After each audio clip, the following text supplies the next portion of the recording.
Hello বন্ধুরা, শুভ সকাল। তো আজ সরস্বতী পূজার শুভেচ্ছা জানাই সকলকে। তো সকাল সকাল উঠে আমি বাজারে চলে এসেছি পুজোর জিনিস কিনতে, আর সবজি বাজারটা একসাথে করে নেব। আমাদের পান্তা ভাত আছে তো, আর আজকে আমরা রান্না করি আর কালকে ওটা খাই। কার কার আছে এটা তোমাদের সবাই জানাবে আমাকে। তো দেখো, এখানে আমি সবজি বাজারটা সেরে নিচ্ছি। বাজারের ভিতরে অনেক ভিড় তো, তাই বাইরে বাইরে থেকে আমি কিনে নিচ্ছি সবজি। আজ সরস্বতী পুজোর দিন তো, তাই আমার জীবনের কিছু গল্প আজ শেয়ার করলাম না।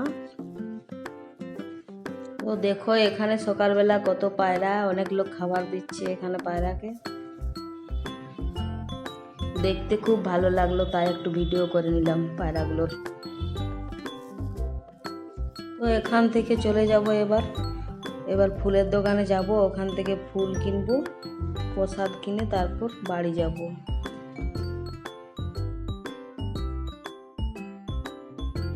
তো এখানে প্রসাদ কিনে তারপর ওই যে দূরে দেখছো ওখানে ফুলের দোকান আছে, ওখান থেকে ফুল কিনবো।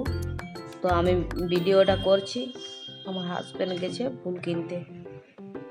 ওই যে দেখছো ওখানে লাল কালো রঙের জ্যাকেট পরে আছে, ওটাই আমার হাজব্যান্ড ফুল কিনছে ওখানে। এ দেখো যাচ্ছে।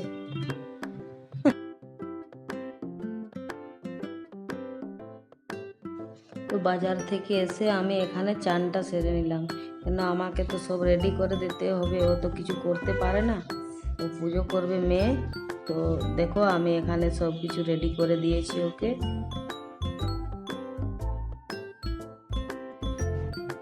তো দেখো, বসেছে কি সুন্দর পুজো করছে। ও মন্ত্র জানে না ঠিক মতো, তাই ওর বাবা বলে দিচ্ছে আর ও পুজো করছে। দেখো, পুজো সেরে নিয়ে ওকে আবার স্কুলে যেতে হবে, তো তাই তাড়াতাড়ি ঘরে পুজোটা সেরে নিল। আমি তাড়াতাড়ি উঠে সব কিছু রেডি করে দিয়েছি। ও পুজোটা করে নিয়ে তারপর স্কুলে যাবে, কেন স্কুলও যেতে বলেছে।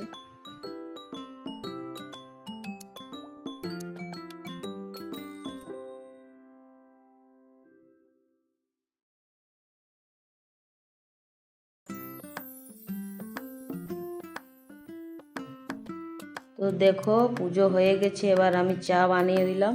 এখানে সবাই চা খেয়ে তারপর যাবে নিজের নিজের সব কাজে। তো মেয়ে রেডি হয়ে বেরিয়ে গেছে স্কুলে যাওয়ার জন্য। দেখো, স্কুলে যাচ্ছে ও।